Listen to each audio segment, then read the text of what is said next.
Hello everybody, and welcome back for more Let's Play Kingdom Hearts Reverse Rebirth. Let's say we go to the next Disney World. I don't have any more to say about what we're going to be doing because it's already, it's all kind of predictable though, but there's only 3 world cards left though for the second half, so I mean after that then we should be done because my god, I am actually ready to be done with this game and move on because, you know, I don't know. Do you ever get the feeling that, you know, when it comes to a game that you necessarily do not like at all, and then you seem like you're going to be playing it again, and you actually get excited for it, and then, and, you know, you have a good time for a bit, and then you actually realize, wait a minute, I hate this game!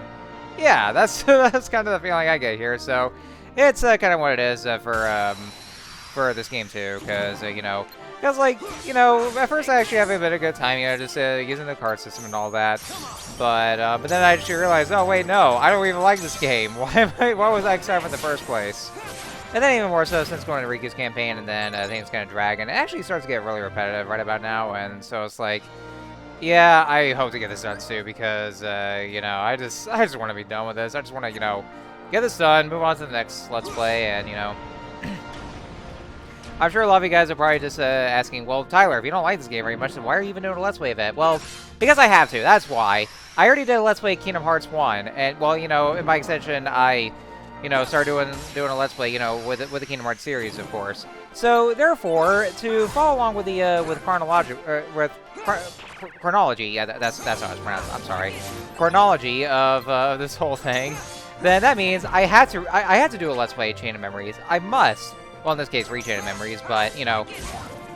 But, I mean, you know, to those of you who actually might be new to this and, you know, and actually are kind of curious and want to know a bit about, then, you know, that's what I'm hearing. So, you know, it's one of those things where, you know, considering that that this is, you know, the true sequel to Kingdom Hearts 1 and taking place before Kingdom Hearts 2, then you have to play this game to at least get a good understanding of what is to come in Kingdom Hearts 2.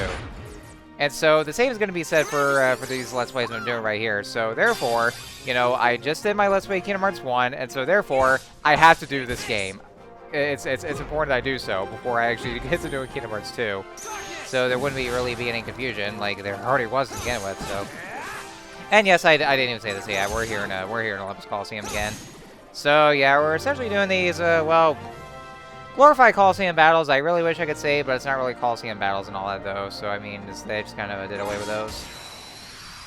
Kind of think of it. That actually got me thinking that, like, you know, despite the fact that Kingdom Hearts 1 and also Kingdom Hearts 2 had their Coliseum battles, well, Kingdom Hearts 2, like, you know, actually, it has all in the underworld, but I do want to know one thing, and in Kingdom Hearts 3, for some reason, they kind of did away with the Coliseum battles. Like, the closest thing we ever got to those was the battle gates, but that's all in post-game, actually. Like, you know, that only occurs after you defeat the final boss, which, of course, you know, I mean, we already know, of course, but, you know, don't want to jump ahead here, but yeah, after you beat the main story and beat the final boss and get to the post-game, only those are unlocked.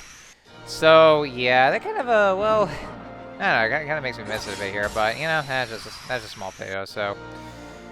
Oh, yeah, wait a minute. Wait a minute, get Achilles' heel, wouldn't you say? Actually, yeah, that was actually a reference to the movie where apparently, Achilles was one of the heroes that Phil trained, but he fell in that end because you know, he hurt his heel, because, you know, they made the joke of Achilles' heel, right? Yeah.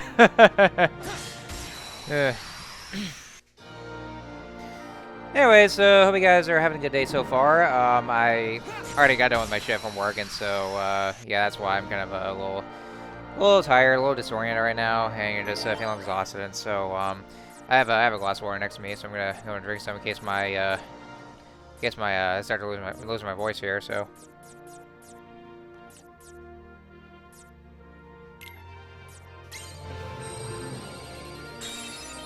So anyways, one thing I do gotta say, I actually like how, I like how, you know, some of the interiors, like, you know, actually looks just like the inside of the lobby, the main lobby in Olympus Coliseum.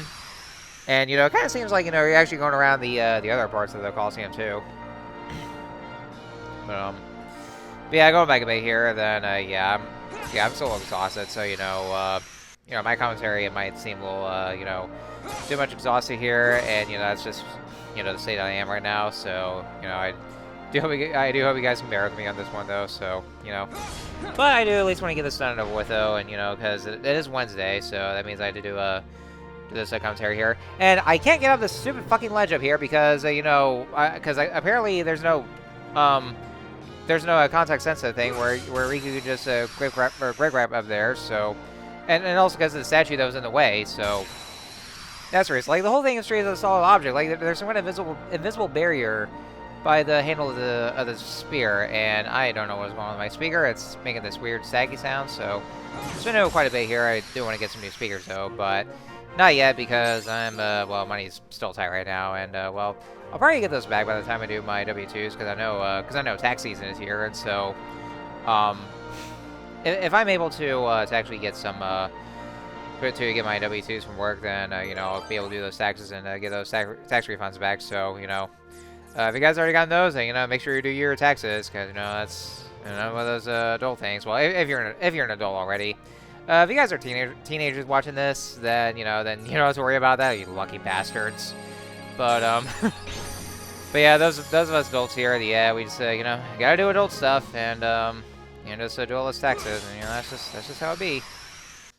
By the way, folks, yes, I actually did decide to cut the entirety of the Sleeping Darkness because, you know, there was a bunch of them, so I just tackled that one shadow, and then I just cut the whole thing off because, you know, it's literally all it is here. We don't know where all the Heartless is because it's all in the same cramped old room, so. So, yeah, I think that's, yeah, I think that's all I can say about here. Now, one thing I do want to mention is that, you know, so something about the organization members, and supposedly they're called nobodies, and you know, and that's gonna be a lot more on that for Kingdom Hearts 2 because that's something they explained, but apparently, you know, just to talk about this one detail.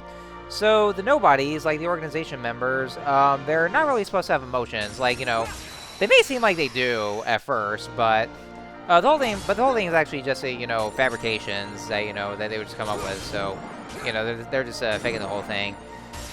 But I honestly don't really buy it though, because you know, take Larxene for instance. Larxene is, you know, she has a personality of a stereotypical toxic high school student that leads all the other toxic high school girls too. And you know, and it really shows without its sadism and torture.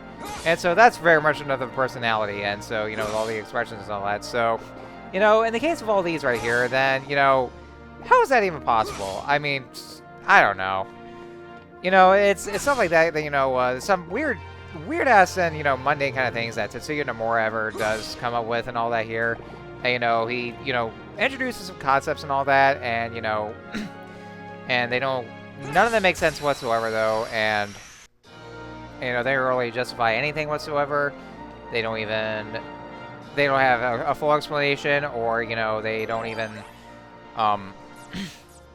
but basically what I'm saying is that, you know, they don't have any sort of context or anything whatsoever, though. It just goes that way, and you're going to be seeing this shit for the rest of the series. I kid you not. You are going to be seeing the rest of that shit, and, you know, it's got to where I was like, ugh, what even is this? Why do I even bother? Fucking Kingdom Hearts, I swear to God.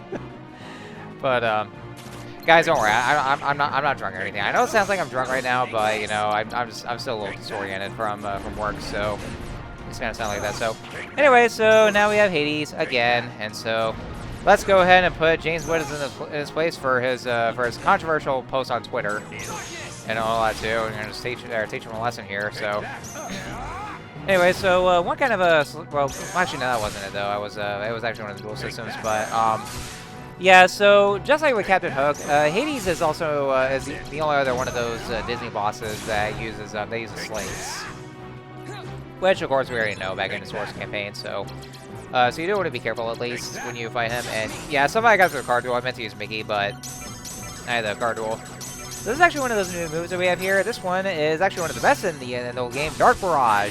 What it does here is that it takes off pretty much almost an entire bar of HP, and it also makes the enemy freeze in place.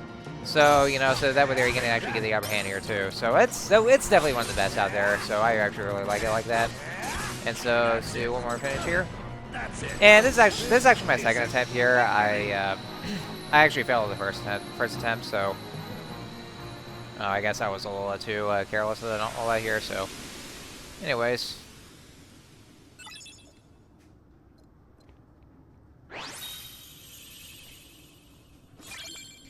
Yeah, with that, we got the Hades card, or the the James Woods card, so...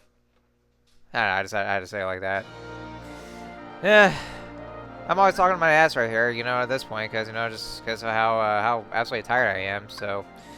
But I do appreciate you guys just, you know, still tuning in and all that here, so, I mean, hope you guys still enjoy regardless and all that, so... But yeah, that's, you know, all what it is here, and so...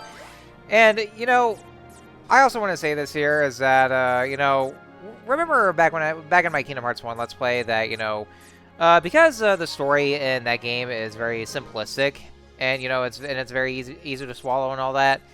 I did tell you guys that, you know, you better enjoy that story while you still can, because you know it's going to be a mess in the next few games. Well, we're seeing this here and now, and well, maybe this is only, like, you know, just the start of it.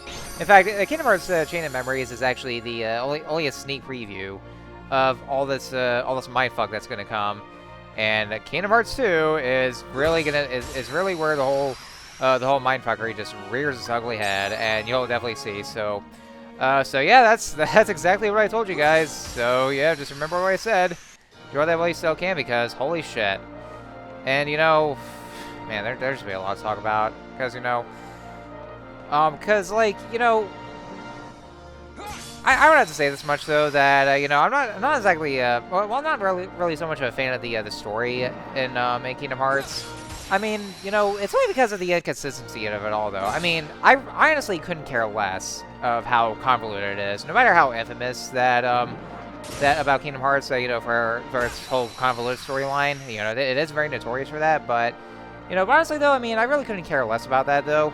My biggest problem with the whole Kingdom Hearts franchise is that, you know, it is the inconsistency, because, you know, because what Tetsuya Nomura would do is that, you know, he would just introduce some new concepts and all that, and, you know, and it actually completely contradicts whatever some kind of justification, doesn't even bother to justify anything whatsoever for all this right here. And so that's how it really ends up becoming a mess, and, you know, it absolutely becomes, like, you know, just really not straight to the point and all that.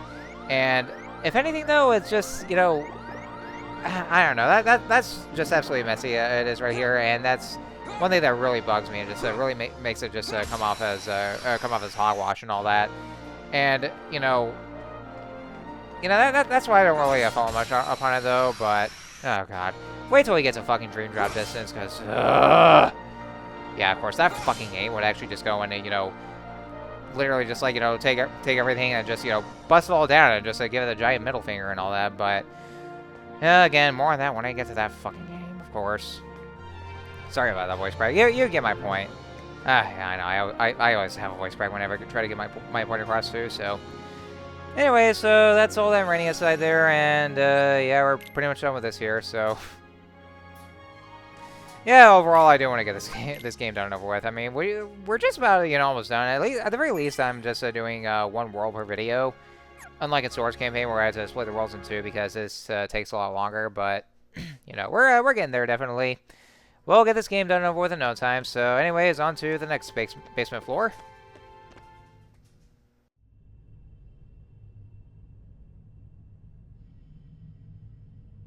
Why so glum, Namine? Is there something that's been troubling you? Are you feeling awful about tinkering with Sora's memory? Or maybe you... Cut it out, Larxene.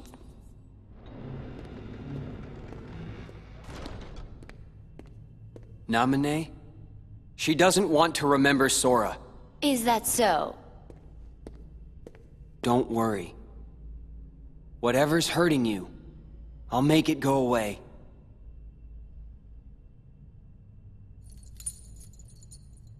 I swear it on this. The good luck charm you gave me. See ya.